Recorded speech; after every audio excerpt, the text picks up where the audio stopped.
how to permanently delete notes on iPhone. Hey everyone, welcome back to the channel. If you are new here, don't forget to hit the subscribe button and turn on the notification bell to not miss any updates. So, have you deleted a note on your iPhone and it has been stored in a recycle bin? Then to permanently delete it, I'll show you how to do it in just few simple steps. Let's dive right in. First things first, go ahead and open up your Notes app. And then now you need to tap on the arrow option in the top left. And then it will take you to the recently deleted folders. Just tap on it. And now just press and hold and just tap on delete.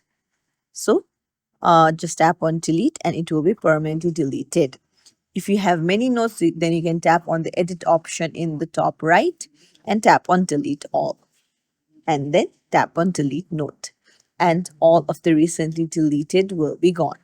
So if you found this tutorial helpful, don't forget to like the video and subscribe to our channel for more tips and tricks. Thank you for watching.